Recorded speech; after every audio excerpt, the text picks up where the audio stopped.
Let's start. I believe you all can see what happens in the Middle East, Tier 1, Tier 2, Tier 3 of this region. Many people call it an Arab Spring. I never knew that the spring looks that like. This Middle East upheaval actually changed completely the system. Usually, people used to think that all the swans are white. And when a black swan emerges, it looks like total surprise. September 11th is treated like a black swan phenomenon. Lehman Brothers collapse, and this crisis that we still suffer from is treated like a black swan phenomenon. 73 Yom Kippur War in Israel was a black swan, complete surprise.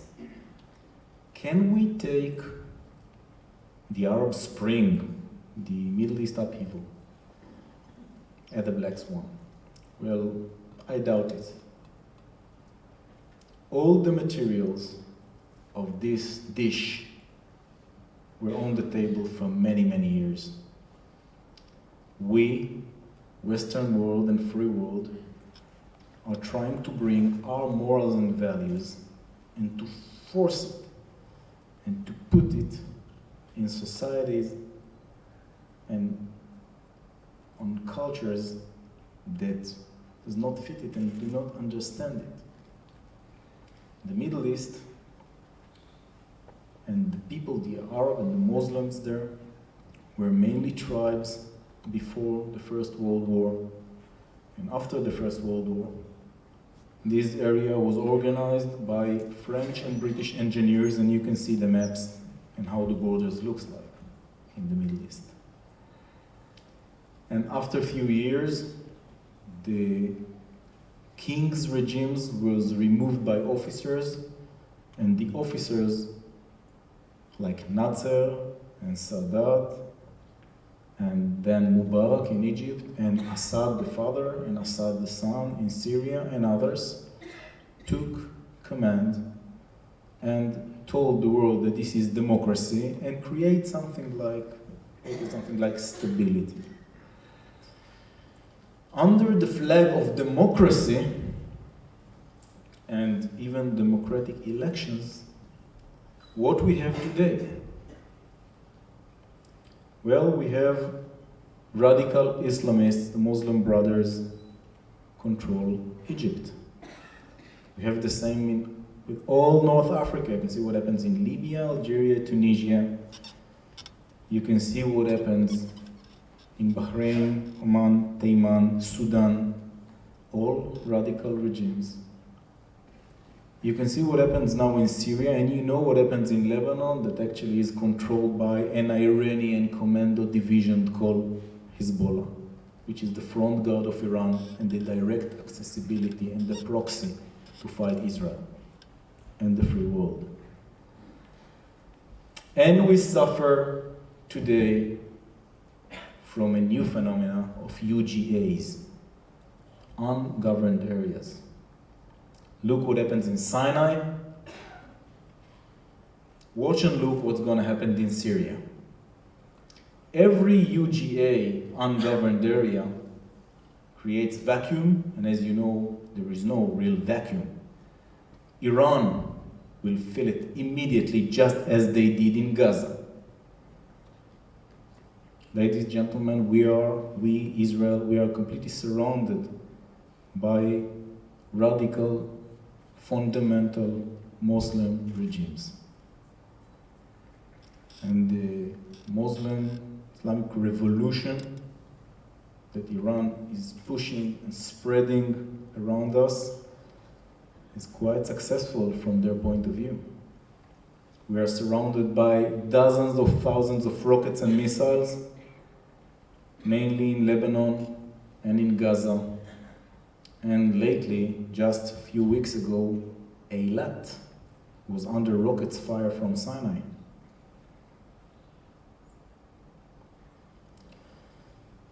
We were asked, because the world pushed us to, we were asked to make withdrawals from Lebanon. And we did it in May 2000. What have we got in return? War. 6 years later. We were asked to leave and make a withdrawal from Gaza Strip and to evacuate Israeli Jewish settlers from there. And we did. We made a disengagement process, and what have we got in return? Thousands of rockets. Hamas took complete control on Gaza Strip. This is Hamastan today, completely financed and controlled by Iran. Thousands of rockets. Since last January, 500 rockets were fired from Gaza Strip to Israel. Only in the last weekend, 50. So that's what we got in return. What's going to happen next if we will make another withdrawal? So we are under fire and we are surrounded. And for many reasons, if you analyze the situation, we are back to the 60s. You know, we felt very good with the peace process with Egypt, with Jordan. There was even the way to start negotiating the Golan Heights with Syria. Try to imagine what could happen if this peace process was successful a few years ago with what's happening in Syria today. And somewhere in Tehran, someone declares that he wants to remove the state of Israel from the map, and they build nuclear bomb. So we are completely surrounded by enemies, and the situation is very, very sensitive, and we live on a bucket of explosives. And parallel, Maccabi Tel Aviv basketball team is in the Final Four in Europe.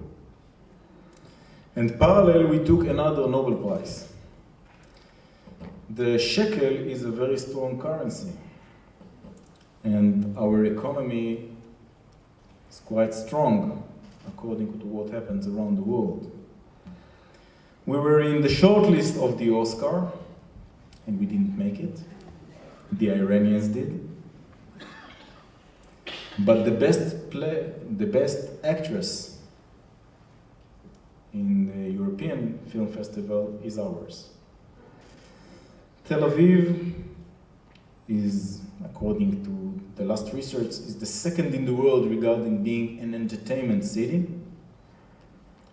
Israeli startups, we are the second in the world after the United States in launching new startup ventures.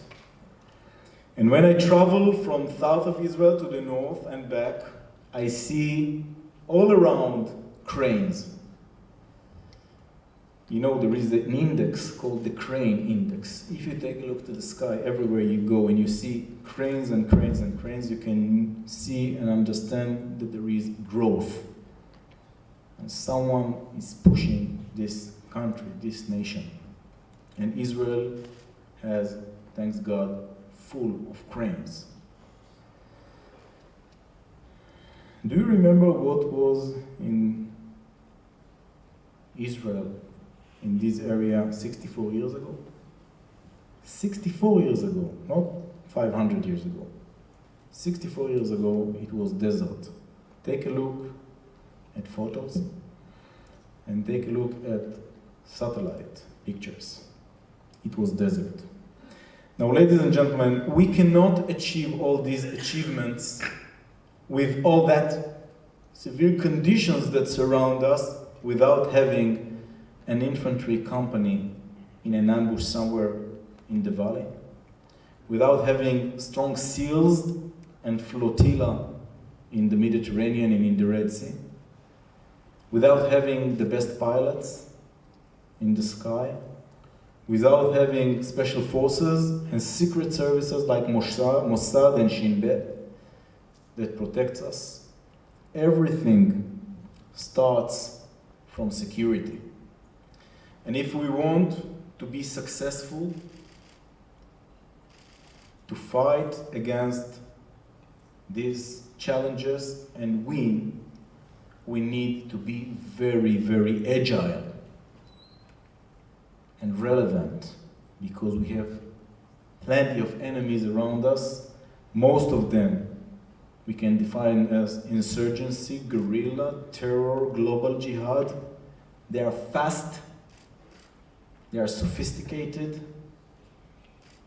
they are supported by states like Iran, Syria, Sudan, and others. And if you want to be relevant, to cope, to engage, and to win, and to let all these achievements to be there, you must be agile.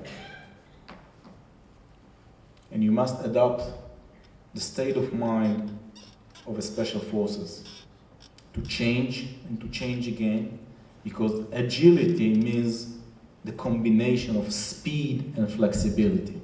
That's what we do. I can tell you firsthand that we are working on changing ourselves every day. Just think about what we are facing every day, 24 hours, regarding cyber warfare. Israel is under attacks every day by hackers, and you can imagine where they're coming from and what's their goal. They attack our industries, our security infrastructure, our ministries, and we need to defend and sometimes even to strike back.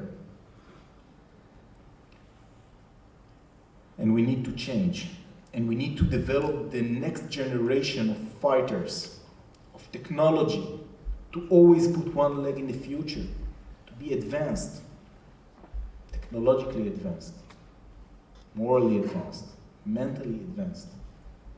We must lead, we must be there. Fast.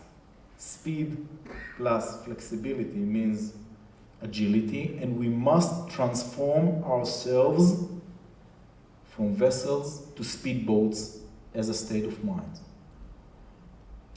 We cannot allow ourselves to get tired, to be heavy, to act like a carrier, and to turn right or left heavily and slowly. We must act like speedboats if we want to be relevant and live.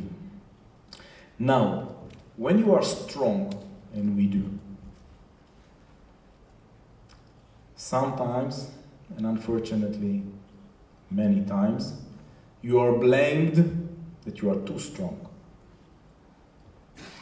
And unfortunately, we saw that according to what happens in CNN or other media sources, David and Goliath changed places. And we Israelis are treated many times as Goliath. And you saw the film before, and you understand what are we facing. And I know that you are doing a very important job. And I must tell you that if you insist, you win. Manfulness is the key when you fight against this propaganda, anti-Israeli, anti-Semitism. We must put our narrative, which is right narrative, to put it on the table and insist on it, and to bring the facts to the table. The facts are there. Unfortunately, there are many lies around us, and the net, and the web, and the media can bring many lies, and if you say a lie 1,000 times, it becomes a fact. But we must fight back. And being tired is not an option. And giving up is not an option. We will never surrender, because fighting is not only fighting by army or by secret services. Fighting means fighting like you do,